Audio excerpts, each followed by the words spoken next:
आपण ना आपलं रुटीन सुरू करायच्या आधी कुठेतरी फिरायला जाऊयात. आपण हनीमूनला जाऊयात. हा, तू सांग कुठे जाऊयात हनीमून? लांबो, काय चाललंय तुझं? माझं तुझ्यावर प्रेम नाहीये, कळलं तुला मीरा? माझं फक्त आणि फक्त अश्विनीवर प्रेम आहे. एक्झॅक्टली.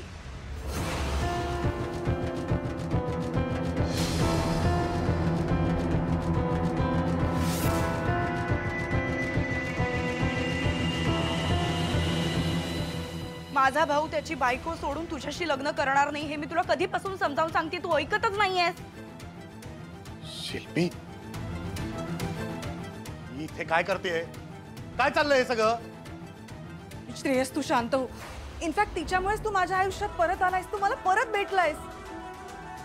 म्हणजे या सगळ्याची सूत्रधार ही आहे. घरातनं बाहेर काढलं ना, तुला हकललं ना, तरी आमचा पिछा नाही सोडणार तू. काय करायचं एक्झॅक्टली? म्हणजे पिछा सोडशील आमचा?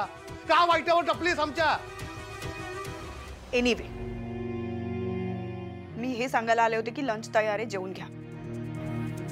हा ठीक आहे, तू सगळं टेबल वगैरे लावून ठेव, आम्ही आलो. म्हणजे तू इकडे काम करतेस? हो, मी इथे काम करते. काय करणार होते मी? तुम्ही मला घरातून काढून टाकलं, कुठे जाणार होते मी? हिने मला जॉब दिला आणि राहायला घर सुद्धा दिलं. आणि त्या बदल्यात तू आम्हाला विकून टाकलं हिला, सगळी माहिती देऊन टाकली. श्रेयस, तू उगा स्ट्रेस घेऊ नकोस. Just relax. तू एक काम कर, आज जाऊन फ्रेश हो, मग आपण एकत्र लंच करू. जा.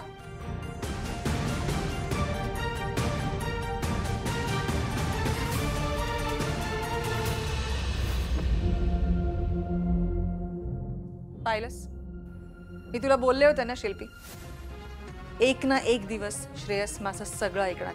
आता माझ्या बरोबर घरी सुद्धा आलाय आणि मला माहिती आहे एक ना एक दिवस माझ्या प्रेमाचा तो स्वीकारही करेल आणि माझ्या प्रेमातही पडेल. ह्याचा राग पण किती गोड आहे ना.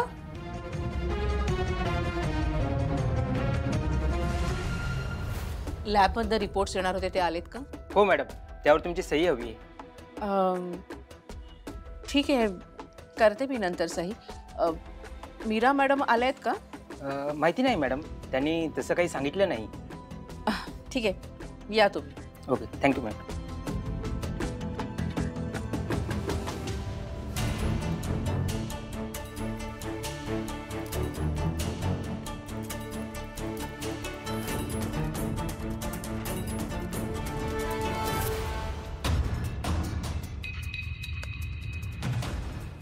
अश्विनी, तू तू इथे काय करतेस? काय करतेस म्हणजे? आणि हे तू विचारतेस? मीरा, काय आहे ना, मी माझं पर्सनल लाईफ आणि प्रोफेशनल लाईफ नेहमी वेगळं ठेवते. कदाचित तू विसरली असशील की मी या कंपनीची शेअर होल्डर आहे आणि या कंपनीच्या भल्यासाठी जे जे मला करावं लागेल ते मी करणार. आणि श्रेयस बरोबरच्या रिलेशनशिपचा विचार तो कधी करणार आहेस? काय विचार करायचा आहे? जे नातं मनातनच संपलंय ते कागदावर असलं काय आणि नसलं काय मला काहीच फरक पडत नाही. तसंही मला लॅबमध्ये जाऊन रिपोर्ट्स चेक करायचे. मी आले.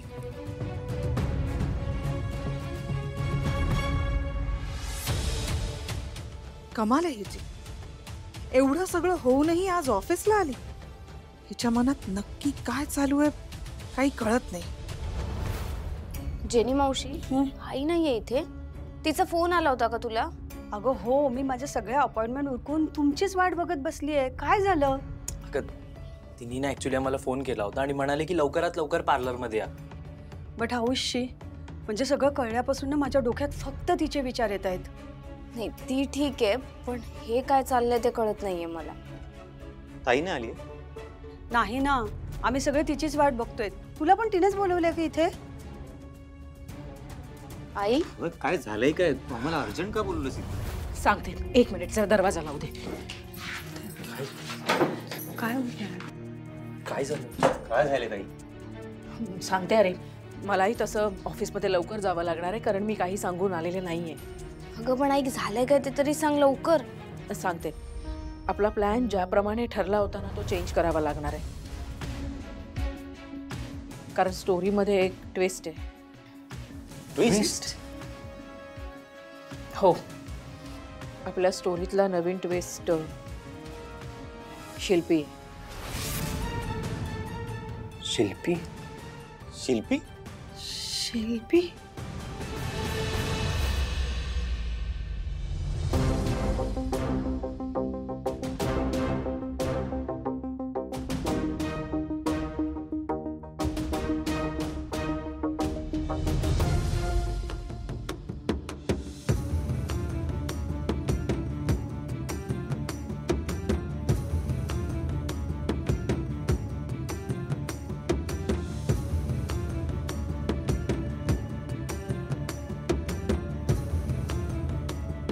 मीरानी हे सगळं जपून ठेवलंय अजून.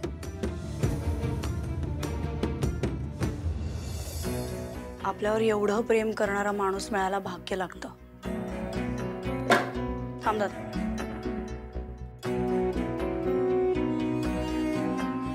मला असं अवॉइड करून सत्य लपणार नाहीये. कुठलं सत्य? हेच की मीराचं तुझ्यावर खूप प्रेम आहे अजूनही. हे बघ ना सगळं. तिने अजूनही तुमचं प्रेम जपून ठेवलंय. तासन तास ती एक खोलीत बसते, तुझ्या फोटोंशी बोलत बसते, तुझ्या फोटोंकडे नुसती बघत बसते. तू विचार कर ना दादा, ती केके सारख्या माणसाची बायको आहे, तरी सुद्धा हे सगळं तिने अजूनही जपून ठेवलेलं आहे. कोणासाठी? तिच्या प्रेमासाठी. केकेला जर हे कळलं असतं तर तर काय केलं असतं रे त्याने तिचं? पण तरी सुद्धा तिने ही रिस्क घेतली. दादा, तिचं खरंच तुझ्यावर खूप प्रेम आहे. वहिनीनी हे सगळं केलं असतं तुझ्यासाठी. काय वाटतं तुला? शिल्पी, कसं आहे ना, अश्विनीनी माझ्यासाठी, आपल्या घरासाठी, आपल्या परिवारासाठी आणि स्पेशली तुझ्यासारख्या बाईसाठी काय काय केलंय हे तुला वेगळं सांगायची गरज नाहीये मला. म्हणून तुझ्या या मीराचं आणि माझ्या अश्विनीचं कधीच कंपॅरिझन होऊ शकत नाही. त्यांची कंपॅरिझन नाहीच होऊ शकत, हे मलाही मान्य आहे. पण मीराचं तुझ्यावर तितकंच प्रेम आहे हे सुद्धा आपल्याला मान्य करावं लागेल. मला असं वाटतं की तू हे एक्सेप्ट करायला पाहिजेस आता. आणि ती जर तुझ्या आयुष्यात आली ना तर फक्त तुझंच नाही, आपल्या फॅमिलीचं पण भलं होणार आहे. सगळ्या गोष्टी खूप सोप्या होतील. आपल्या आयुष्यात जे जे प्रॉब्लेम्स चालू आहेत ते सगळे सॉल्व्ह होतील. तिच्याकडे प्रचंड पैसा आहे. आणि फक्त पैसा आहे म्हणून नाही दादा, पण प्रेम ही सुद्धा गोष्ट आहेच ना. ती जर तुझ्या आयुष्यात आली, ती जर तुझे कंपॅनियन असेल तर मयूचं लग्न, कुहूचं शिक्षण, बाकीचे आपले जे काय फायनान्शियल प्रॉब्लेम्स आहेत ते सगळे सॉल्व्ह होतील. बाकी तुला काही टेन्शनच राहणार नाही. तुला फक्त तिला प्रेम द्यावं लागेल, तिच्या सोबत राहावं लागेल. That's it. दादा, तू तिला एक्सेप्ट कर. मला तरी असं वाटतं तुझ्या पायापाशी अशी सगळी सुख असतील. फक्त तिचं प्रेम तुला एक्सेप्ट करावं लागेल. दादा, मीरा तुझं प्रेम डिझर्व करते. वहिनीची जागा खरं तर तिला मिळायला पाहिजे होती, पण अजूनही चान्स गेलेला नाहीये. तू तिला एक्सेप्ट कर. तिच्यासाठी तू खरंच खूप इम्पॉर्टंट आहेस दादा, खरंच. मला असं वाटतं की you should accept her and her love. बाकी मला माहिती आहे तू करेक्ट निर्णय घेशीलच.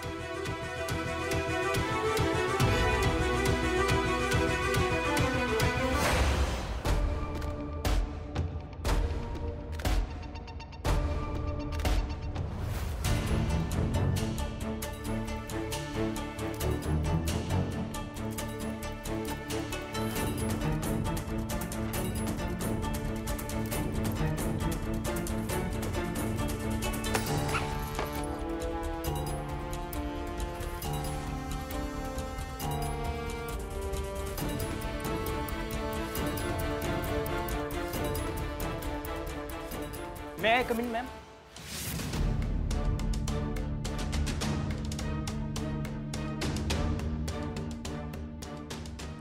या ना. मॅडम, या रिपोर्ट्सवर तुमच्या सह्या हव्या होत्या. लॅब रिपोर्ट्स आहेत ना? हो मॅडम. करते ना मी, पण मीरा मॅडमच्या पण सह्या हव्या असतील ना? हो मॅडम, मीरा मॅडमच्या सुद्धा सह्या लागतील.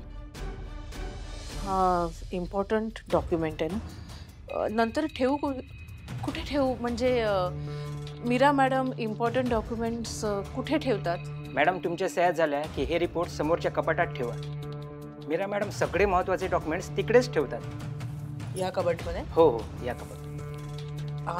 ठीक आहे, या तुम्ही या, मी हे ठेवते. रिपोर्ट्स. थँक्यू.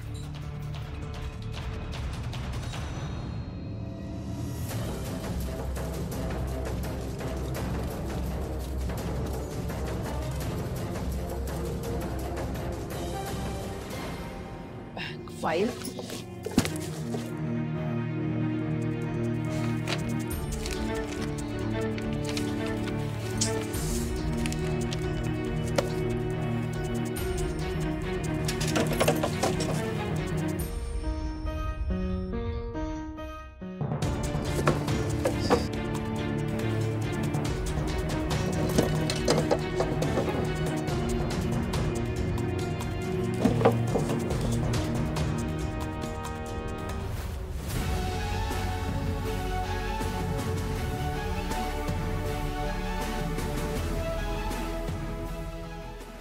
God.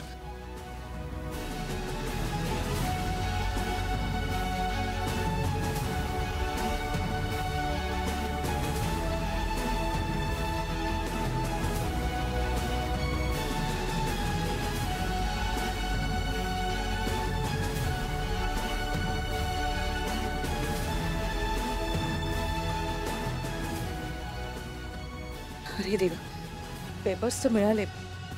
आता यांचं काम तेवढं नीट व्हायला पाहिजे.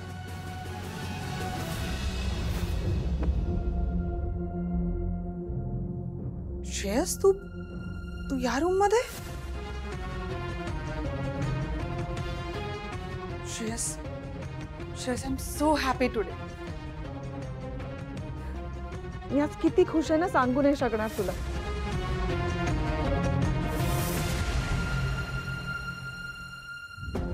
श्रेयस, मी तुला मिठी मारली तरी तू चिडला नाहीस माझ्यावर? दादा खरंच वेगळं वागतोय मीराशी. बहुतेक माझ्या बोलण्याचा तो खरंच विचार करतोय. I guess it's my lucky day. आपण सेलिब्रेट करायला हवं. डिनरला जाऊयात कुठेतरी? हॅलो. अहो पेपर्स मिळालेत. ठीक. ठीक आहे. काय झालं, तुम्ही बोलत का नाही आहात? बाय, ठेवतो. बाय. काय झालं, हे बोलत का नाही आहेत? सांग ना कुठे जाऊयात. मी पटकन चेंज करून आले. मीरा, तुझं खरंच माझ्यावर इतकं प्रेम आहे? हो श्रेयस, खूप मनापासून. तुला पुरावा हवाय ना. तू फक्त बोल की मी काय करू की तुझा विश्वास बसेल की माझं तुझ्यावर खूप प्रेम आहे.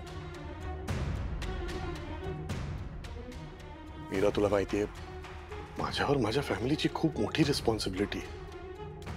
मी त्यांना असं वाऱ्यावर नाही सोडू शकत. त्यांच्या सुखातच माझं सुख आहे. तू जर त्यांच्यासाठी काही केलं, त्यांना काही मदत केली तर मी अख्खं आयुष्य तुझ्याबरोबर घालवीन. मी तुझ्याशी लग्नही करेन.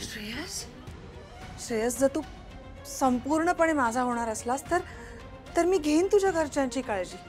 तू फक्त सांग, तू किंमत सांग. मी आत्ता पैसे घरी पोहोचवून येते. तुझ्या घरच्यांना आयुष्यभर कधीच काही कमी पडणार नाही याची मी काळजी घेईन. थँक्यू बोललेलं आवडणार नाही का तुला? तरी सुद्धा मनापासून थँक्यू. तू माझ्या फॅमिलीची काळजी घेतलीस, त्यांना हवं नको ते बघितलंस तर मी माझं पूर्ण आयुष्य तुझं, पूर्ण आयुष्य. आय कांट बिलीव्ह दिस. जर मनाने आपण एवढे एकत्र आहोत श्रेयस, तर तू वेगळा का राहतोयस? You shift in my bedroom. नाही, ते मी नाही करू शकत मीरा. अश्विनी अजूनही माझी बायको आहे. तिच्या गळ्यात माझ्या नावाचं मंगळसूत्र आहे. तिचा माझ्यावर हक्क आहे. एकदा का तिला रीतसर डिवोर्स दिला की मी तुझ्याशी लग्न करेन. मग मी पूर्णपणे तुझा, कम्प्लिटली योर्स. खरंच श्रेयस, प्रॉमिस मी की तू तू मला सोडून कधी जाणार नाहीस. प्रॉमिस.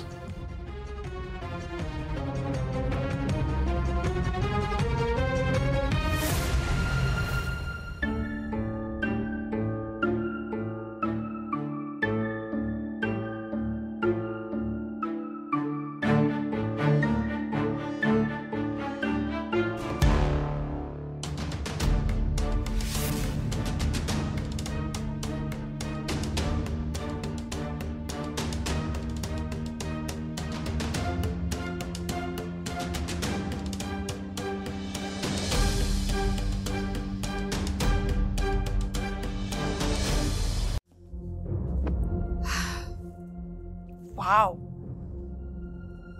मला खरंच कळत नाहीये की श्रेयस एवढा कसा काय चेंज झाला. याचं क्रेडिट तर तू मला द्यायला पाहिजेस, कारण मी त्याला सांगितलं की मीराचं तुझ्यावर किती प्रेम आहे. ती जर तुझ्या आयुष्यात आली तर तुझं आणि आपल्या फॅमिलीचं कसं भलं होऊ शकतं. तू जर तिचं प्रेम ऍक्सेप्ट केलंस तर तू जगातला सगळ्यात लकी माणूस असशील. हे मी त्याला पटवून दिलं आणि हळूहळू का होईना त्याला ते पटलं असं म्हणावं लागेल आपल्याला आता. Thank you so much Shilpi. That really means a lot to me. तुझ्यामुळे मला श्रेयसचं प्रेम परत मिळवणं सोपं झालं. पण अजूनही सगळ्या गोष्टी आपल्या मनासारख्या झालेल्या नाहीयेत. हे बघ, सिंपल गोष्ट आहे, इतक्या वर्षांचं नातं आहे त्या दोघांचं. इतकं घट्ट असलेलं ते नातं तो तोडायला तयार आहे, तर एखाद्या क्षणाला तो ते जोडायलाही तयार होईल. त्याचं मन बदलण्याआधी तुला काहीतरी ऍक्शन घ्यायला पाहिजे. मला श्रेयसचं हे वागणं अजिबात पटलेलं नाही. त्याने मीराच्या घरी जायलाच नको होतं. हॅलो हॅलो हॅलो, ती इथे कशाला आली?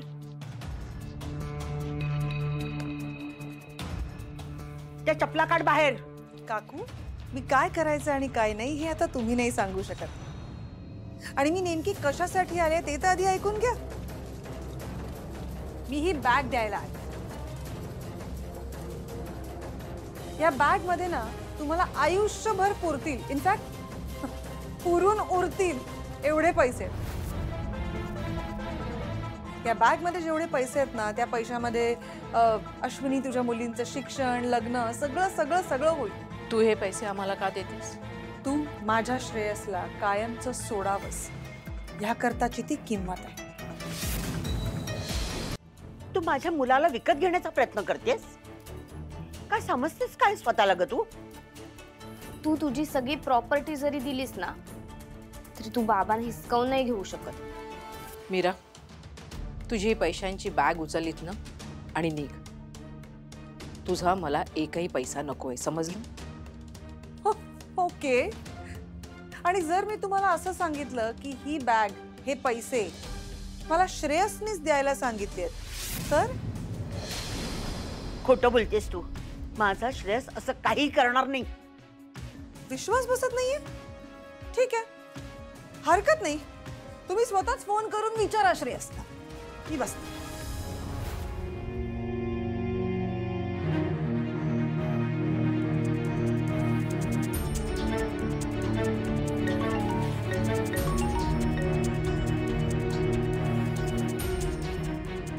हा मयुरी बोल.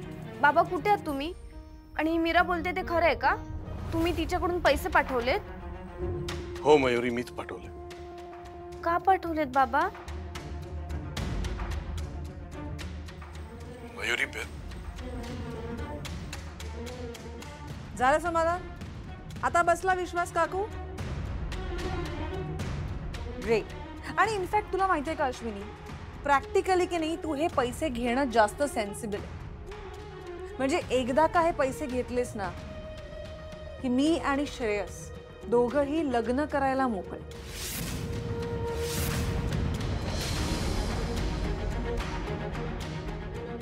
तुझ्या भावाशी बोलून डिवोर्स पेपर्स रेडी कर आणि लवकरात लवकर पाठवून दे. कसं आहे ना, मला टाइम वेस्ट नाही करायचा. जितक्या लवकर होईल तितक्या लवकर मला श्रेयसशी लग्न करायचं. So do the need. Bye bye काकू.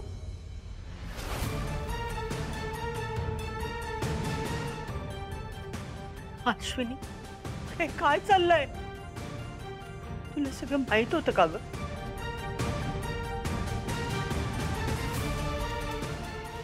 मयूर, विद्युतला फोन लाव.